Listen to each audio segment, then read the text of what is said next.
It's about that Hello, time. everyone. Welcome to another episode of City Views. Bringing it to you today with our special segment, What's Cookin', with 65th District State Rep Michelle Cook. We want to thank the sponsor of City Views, Toph Insurance Agency, located at 1151 East Main Street. Better protection, better value. So as we bring to you today this segment, ladies and gentlemen, it is under the most, let's just say, strangest circumstances.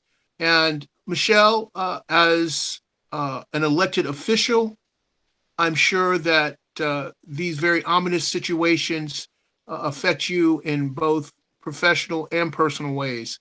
Talk to our audience a little bit about your personal reflections on the recent events that just took place in Washington. There really are no words. I understand that people are angry and frustrated. I understand that people are in denial of an election, and their truth is their truth, which becomes very complicated for somebody to argue about. But I think that we have truly seen a level of unrest and loss of civility and loss of respect, not only respect for each other, but respect for our country, for others have put into place for us to ensure that our country, was widely respected and in most cases feared in a lot of ways. But if you look at us now, we are not necessarily a country to be feared. We are not necessarily a country to be respected. And, it breaks my heart to see where we are. It breaks my heart to see that we have elected officials that, contrary to what somebody might believe, they're taking a job for a reason of bettering their communities or bettering their countries. And I know that there's people that have, personal opinions on that, and that's not the way that it is. But,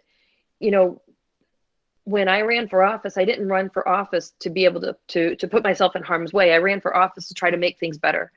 And all of the folks that I know that are in DC, whether it be elected officials or staff or interns, you fill in the blank of all the people that walk the halls of those buildings, any of those employees, they don't work there, and they are not an elected person because they should be put in harm's way. They're trying to do, the government work, whether we agree with them or not. There is a way to be civilly respectful and disagree all at the same time. But when we start looking at what's happening now, and we start looking at all of the civil unrest, I think the count now is at least 4 lives lost on Wednesday. People are being arrested for trespassing, destruction of personal property. I think that we really have to take a step back as to who we are as a person and who we are as a country, and where we need to go from here, because I don't know anybody that says that we need to go there again. And I'm sure there's people out there that said that wasn't enough, that we should have gone farther. But I just truly think that we need to take a step back and take a deep breath and realize, how do we move forward in a safe and civil manner that is respectful? And there is no problem that we can disagree. I think that, disagreements are very healthy, but that's in a respectful manner, not disagreeing to the point where you start taking people's lives. It could have been much worse. And I think that is what really haunts me. And for the people who still kind of gloss this over as, some mere incident in American history, I don't think appreciate the full weight of the potential national security dilemma this could have put us in. We're in one already, but that could have been exponentially increased 10 times. Now, you also had your ceremonies on Wednesday at the State House.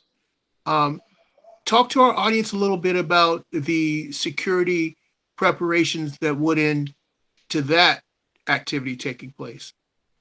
So we were sworn in on Wednesday for the 2021 legislative session.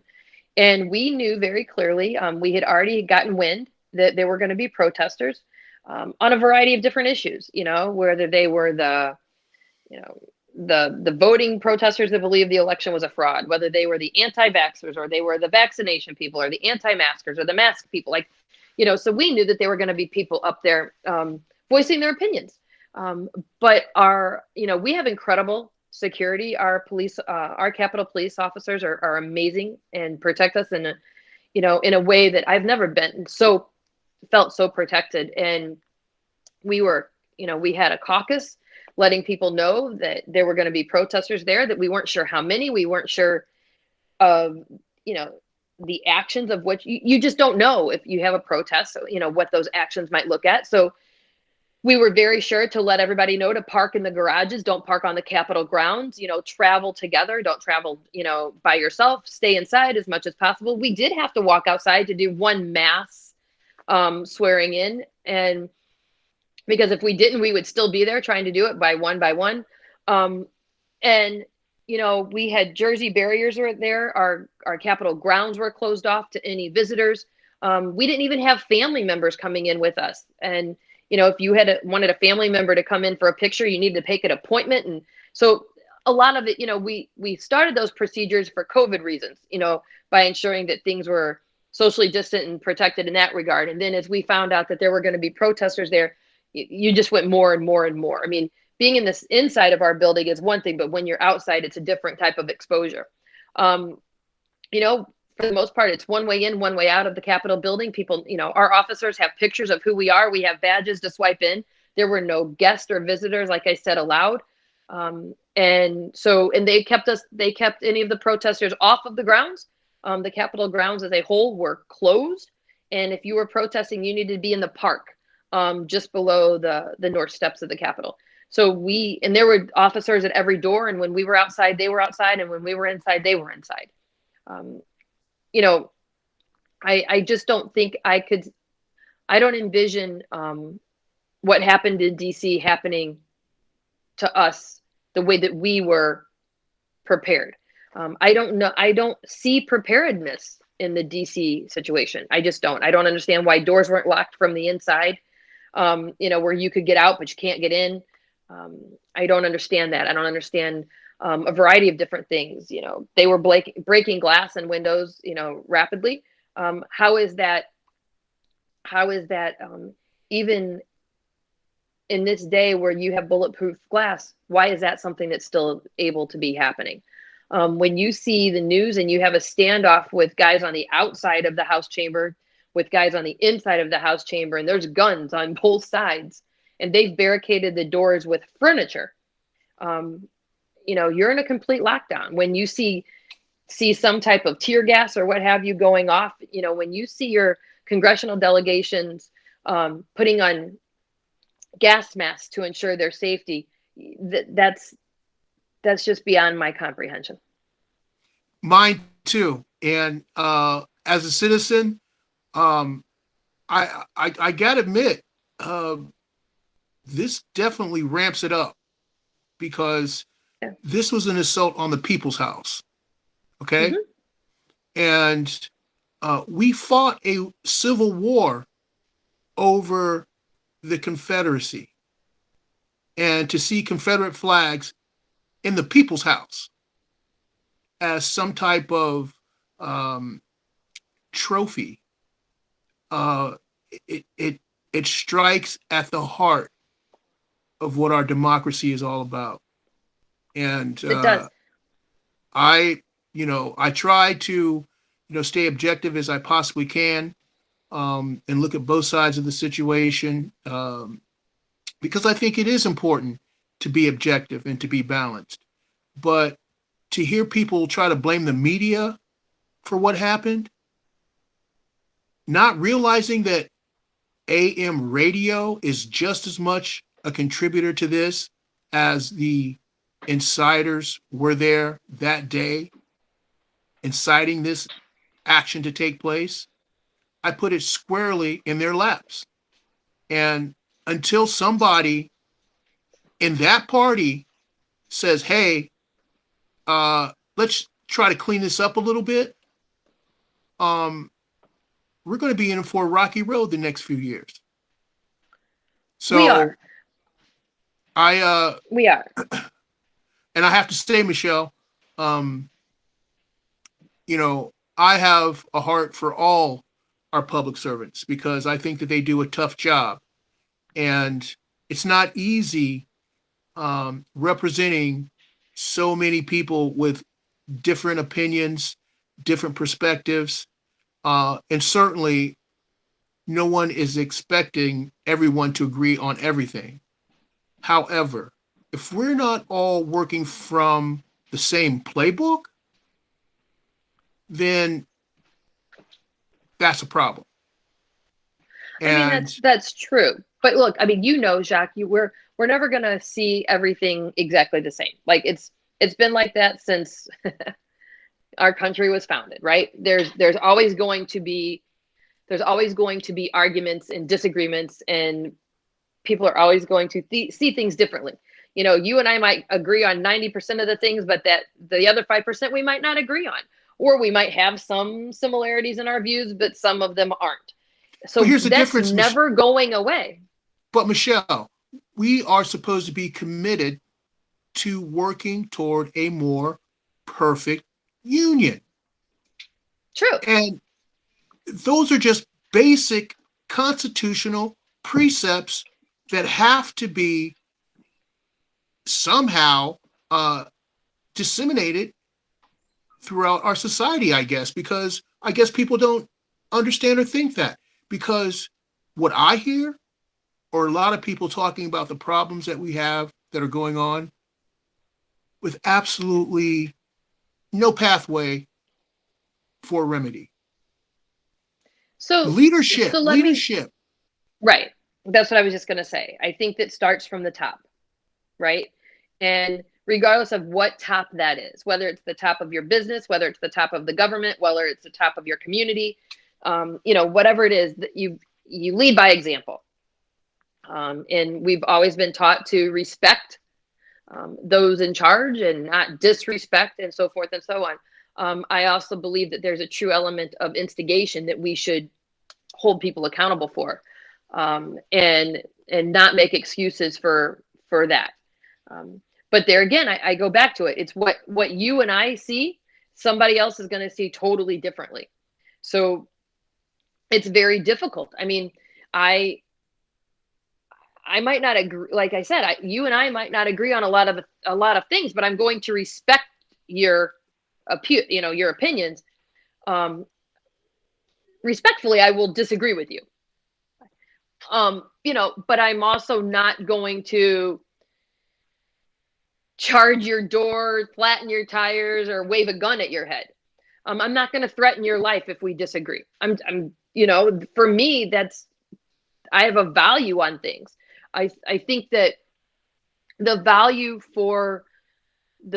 in people's opinions right now on what is happening, the reason why those folks were charging the Capitol, they view things totally different, not in a manner of which I can understand, not in a manner of which you can understand. Jacque, I've ran for office 7 times now. This was the first time that I had death threats. This is the first time that I've been followed, that people have followed me in my car. They have followed me in my walk. You were with me one day. This is the first time I've had people go up and down my house like I'm being stalked.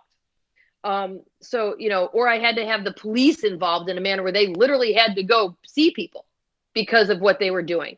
This year has been a year of complete civil unrest. People feel like they don't have to follow the rules. And I don't mean rules in like, you don't have any rights. I'm just the civil liberties of which we all have. Because you don't agree with me gives you the right to threaten my life. Because I'm the one that is running for office gives you the right to follow me because you don't like something that I did. I mean, like, where is the boundaries? Where is the respect?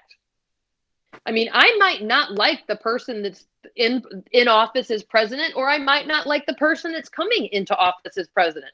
Regardless of my political views, that's still the president. Might not like them, but they're still the president. I might not like my principal in the school, but I'm going to respect them. But then there's a level of earn the respect or lose the respect. And I think that that's where you and I agree in that regard, but it becomes very, some folks handle their levels differently. I'm not saying it's right. By no means am I saying it's right. With what happened on Wednesday, I hope they arrest every one of them that charged the Capitol. I hope that they arrest anybody that didn't do their job. All of those things I hope are taken care of.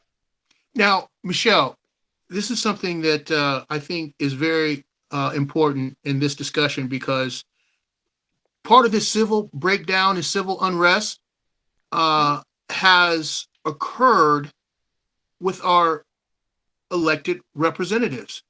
For example, on the floor, when someone is entertaining a motion or adopting an amendment, you're not supposed to presuppose their motives or their intentions. Mm-hmm. And I see that happening all the time without any rebukes. And that discourse that's taking place in our congressional chambers is leaked outside into the larger society. That is what I've seen developing and happening over the last few years. And so you look at our chamber, Jacque, we can't even clap in our chamber, right? You're not allowed to have a conversation with another legislator if you're debating a bill. Everything goes through the speaker. Correct. So in my role as the deputy speaker, and I'm on the dais and I am leading the discussion and I'm managing the floor, it is my job to ensure civility. It is my job to ensure respect and a decorum of which that building deserves. And I don't mean that building because the four walls are the answers, but it's everything that it stands for is what I'm talking about. But that is my job. And then when the speaker himself is there, that is his job. And the same as in the Senate, and you, like I said, you fill it up the food chain or you go down the food chain, however it looks. But we have to hold people accountable. But it is about leadership and accountability. It is about respect and dignity. Be proud of where you are. Don't disrespect where you are. Every day I walk into that building and I'm still in awe in the fact that, oh my goodness, this is where I am. I am in the people's house, doing the people's business. I don't disrespect my fellow legislators. We might not agree, but I'm not disrespecting them in a manner where I'm booing at them and throwing things at them. And, I don't understand that. I don't. And then when we're in the position we're in now, I just can't wrap my hands around it. I can't. But Michelle, the reason why this is happening is because it's been a slippery slope. I mean, but so go back to that, Jacque. Who's to blame?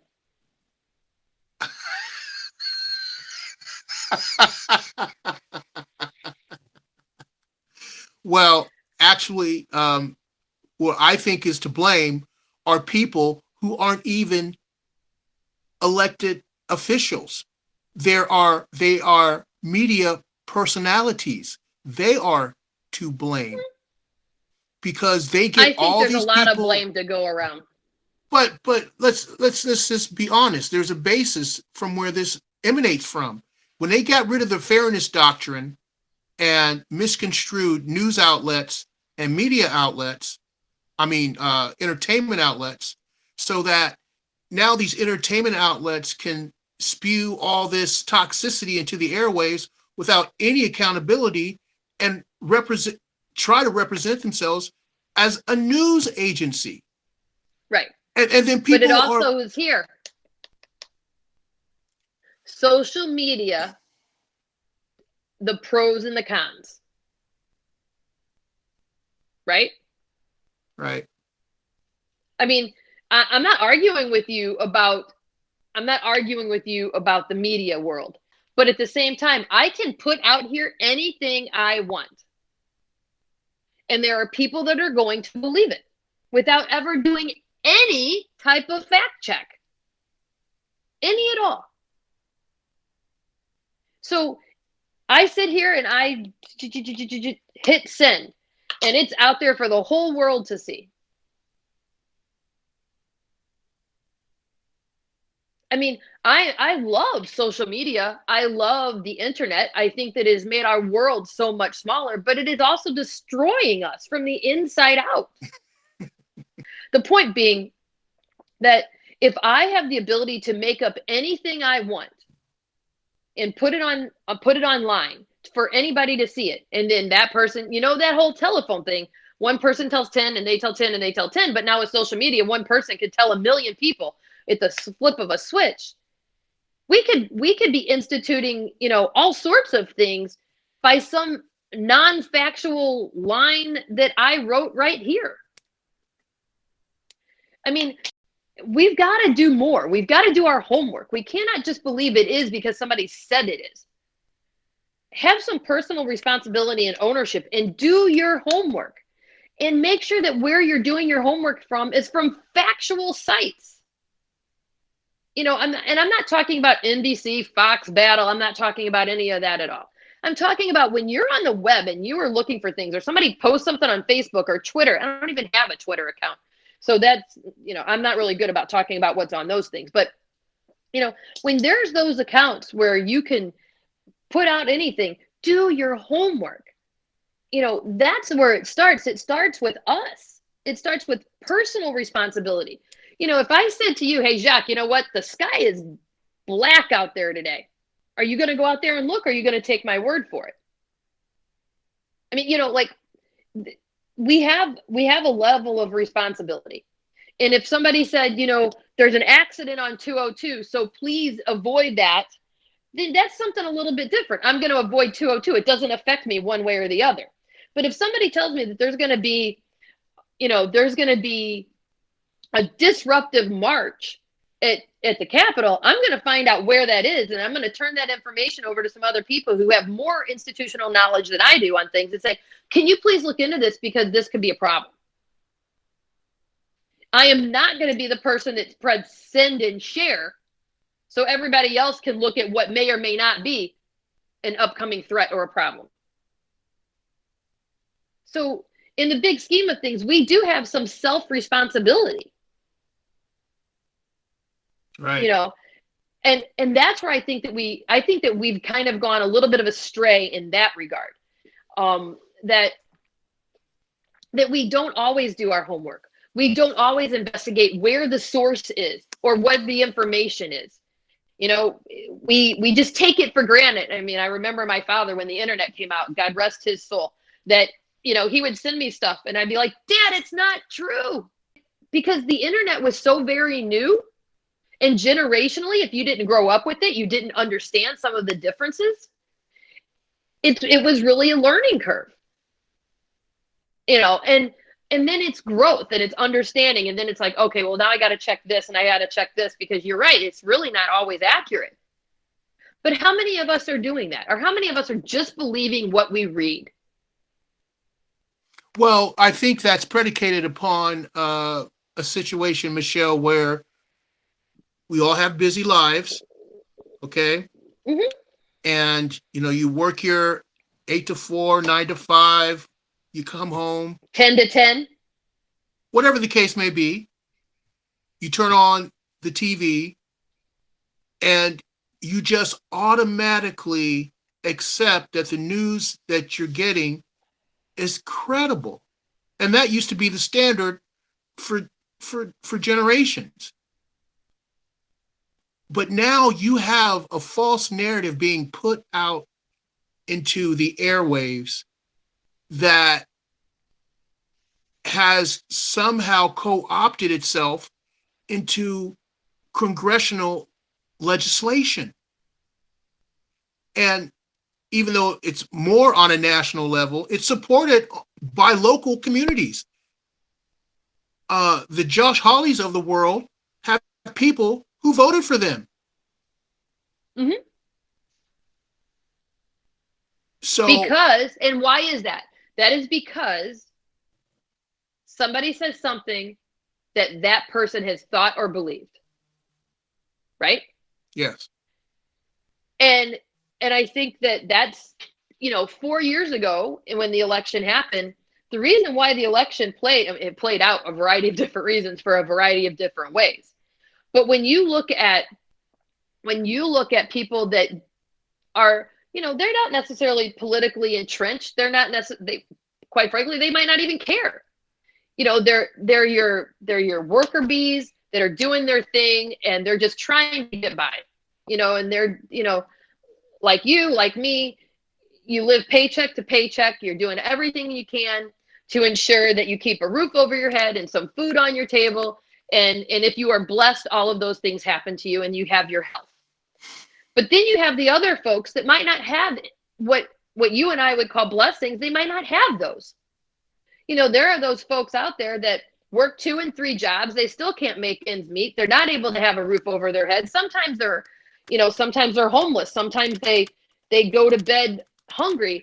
They can't pay their bills. You fill in the blank, and they need somebody to blame. And so obviously, and the obvious peoples to blame is the government, right? It's not necessarily individual blame because we feel that we're doing everything in our power to make it right. But the government somehow is making it wrong for you. So then you are angry with the government.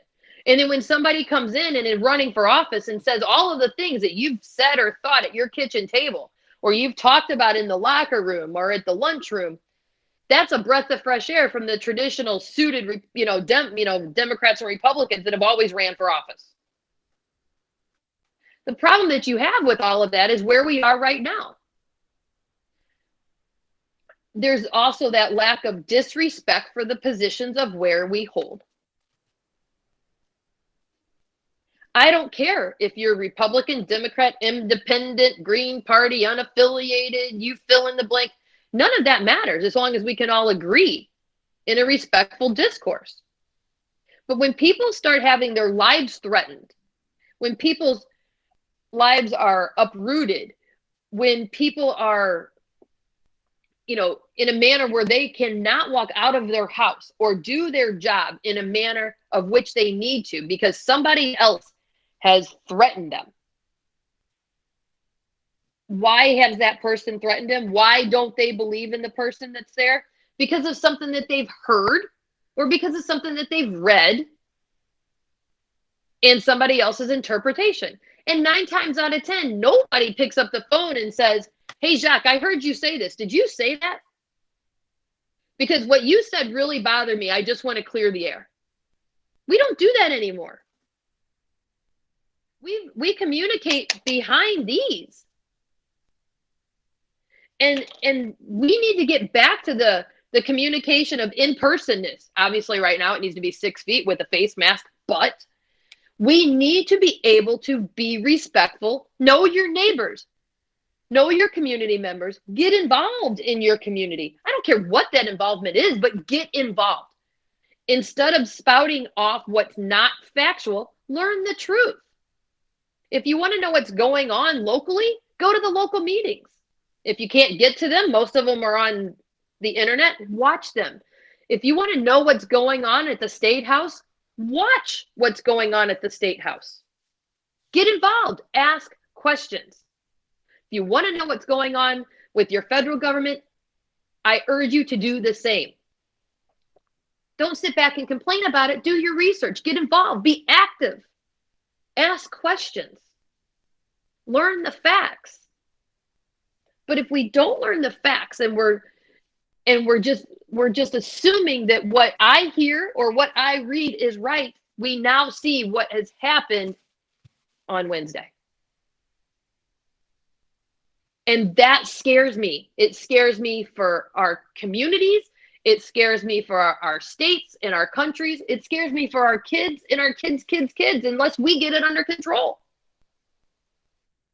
Well, I pray for all of our elected representatives and public servants that they adhere to the Constitution.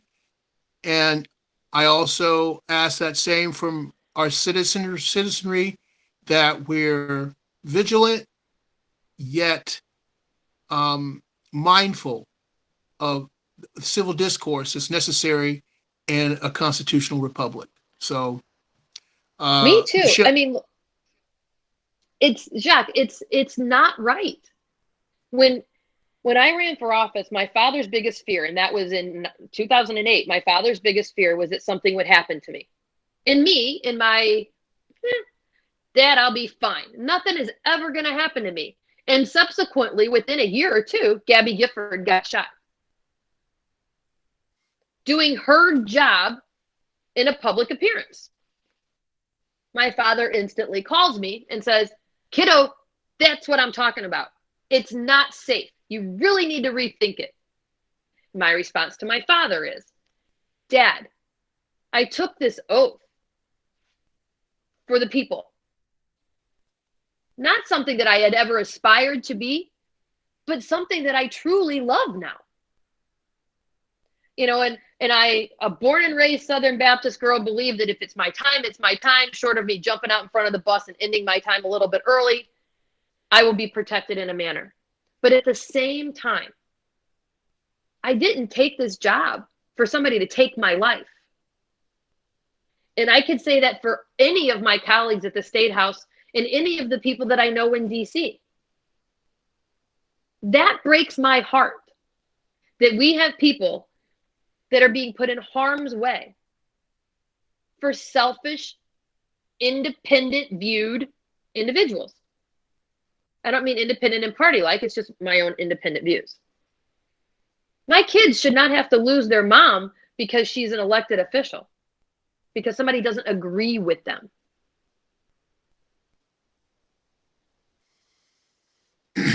well, my friend, I think God's dispatched many, many protective angels around you to make sure that you go through this journey unscathed. And if that doesn't work, I got these. It's not about me. You know me well enough to know it is not about me. But it shouldn't be that way. And that's just not with the government. That's with any position. You know, we shouldn't go, we should not handle different views that way. And that for me is overly concerning. It's overly concerning when we can still justify what happened on Wednesday. Yeah. Well, and I don't mean the we's, but there are enough people out there that can still justify what happened on Wednesday. And there's people out there that will tell you that's just the beginning. Yeah. Yeah. We are better than that. Of course we are. We just need to remind ourselves and figure out how to get back to who we were. That's right. Michelle, we are running a bit long, which I would love to go on and discuss this with you, but we'll just overlap this into our next conversation. And I do want to talk to our viewers a little bit. I know that this segment first started out as kind of an interview from City Views to Michelle, but this has turned into more of a conversation and a discussion. And Michelle, I hope you don't mind that it's kind of taking this turn, but I think that the topics that we discuss are very relevant. No, Jacque, I don't mind at all. I really think it's about an open and honest conversation about anything, whether people agree or disagree. I mean, and that's what's going to happen. And I think that as we start our legislative process again, there will be a little bit more interviewee things going on, because you're going to want to know what legislation is taking place and how are things are going and how are we managing things at the State House in a socially distant way. But I do believe too that there's got to also be time for conversation.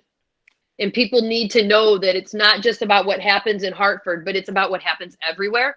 And it's not just about what happens in DC, but it is everywhere. And everybody is affected. I don't know about you, but when I came home Wednesday night after that long day of everything, I was in tears. I literally was in tears. And not because I knew anybody specifically that got hurt, but I do know that our country is hurt. And I know that I'm watching the next generation and the generation after that witness what they should not be witnessing. And it's not about fighting for what you believe in. I'm not saying you should not have freedom of speech and freedom to peaceful protest. But we learn by example. And I just, in my heart, that's not the example I want to set for our country and for our kids. There you go. And with that being said, Michelle, we're going to end this conversation for now, and we'll queue it up for our next discussion, and we'll cover some of the aspects of the pandemic relief that citizens of Connecticut are sorely needed in right now. So hold that thought, and we'll cover that on our next conversation. Look forward to seeing you. Thanks, as always, Michelle. We appreciate you, and stay safe, and we'll continue to pray God's protection on you. Well, on everybody, my friend. Okay, get that. Thanks a lot. Thank you guys for tuning in to another episode of City Views. Don't forget to check us out on our YouTube channel and subscribe at cityviews-ct, or go to our website at cityviews-ct.com.